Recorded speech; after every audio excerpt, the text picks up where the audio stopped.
Thank you, Tim. It's really great to be before all of you today.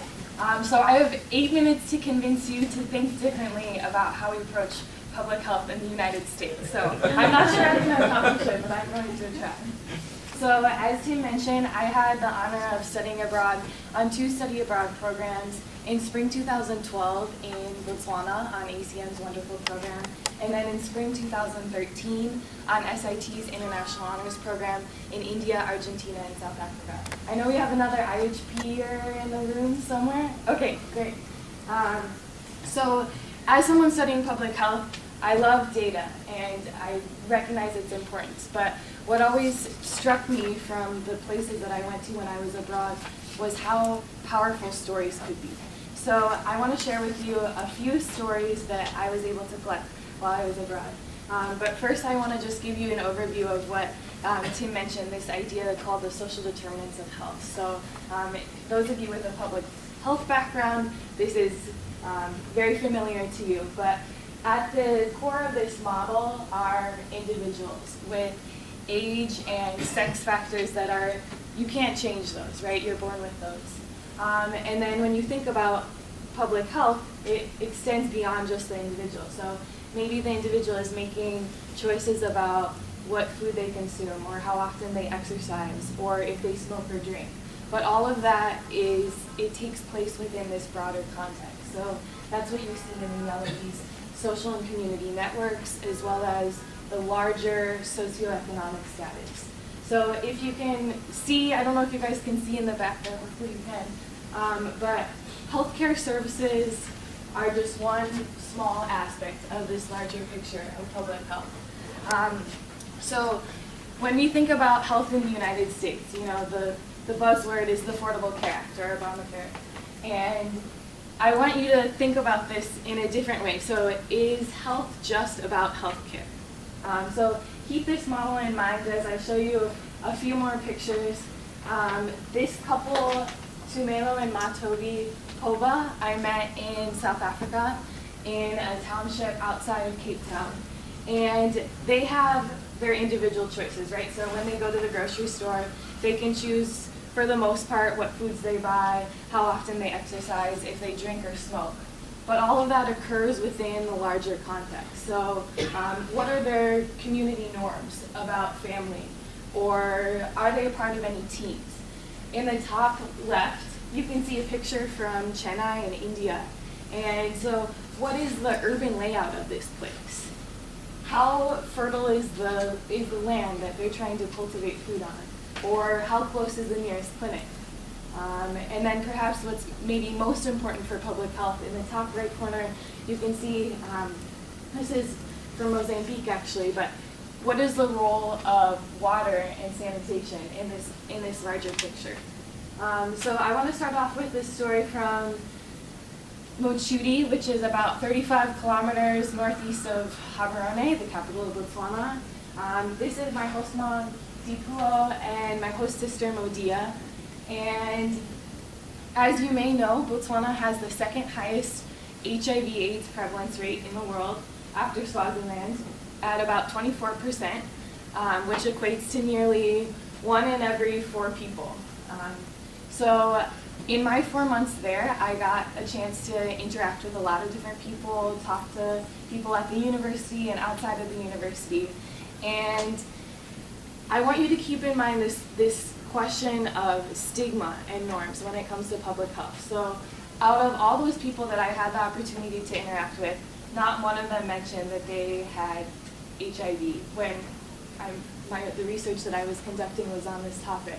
And not once did they even hint that this might be an aspect. So Dipua, her husband, she told me that he passed away a few years ago after being sick for about 2 years. So in Botswana, in 2005, they rolled out this huge program to provide antiretroviral drugs, the medication to treat HIV, for free. So people can go to the pharmacies in Botswana and pick up ARVs for free. But it doesn't mean that it happens, and it doesn't mean that people talk about the problem, even if it's as ubiquitous as 24% of the population. moving over a few continents to Argentina. So when I was there, I lived with my host mom, Allie, in Palermo, which is one of the wealthiest neighborhoods in the city.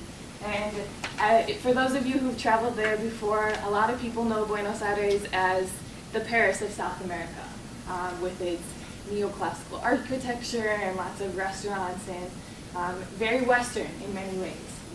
And so, as will inevitably happen on many study abroad programs, we were bused to the outskirts of the city to the Riachuelo, which is a really polluted waterway outside of the city. And as we're driving through on our air-conditioned coach bus, you can look out the window and see the Riachuelo full of trash and tires and all these big pipes all along the riverway. And out of these pipes are flowing brown sludge and toxic effluent from these factories along this corridor.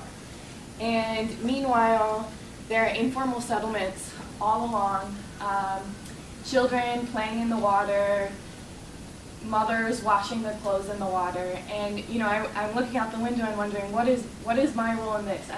As someone studying public health, like how can I help ameliorate this situation in this naive way of thinking? But as I look out the window, these factories that are totally unaccountable for the effluent that they're emitting, what are the factories? Nike, Pfizer, Adidas, Coca-Cola. So with Argentina, what I urge you to keep in mind is, what is our role as global consumers in this interconnected marketplace? Moving back up to the United States, when I was in New Orleans, I was taking the number 84 bus to the lower 9th Ward. As you may recall, something called Hurricane Katrina hit New Orleans back in 2005. And I met this guy on the bus. His name was Duke. He was an aspiring writer. And as we were driving through the lower 9th Ward, I can't help but look out the window and see these dilapidated houses with, you can still see the water level from Hurricane Katrina almost halfway up the house.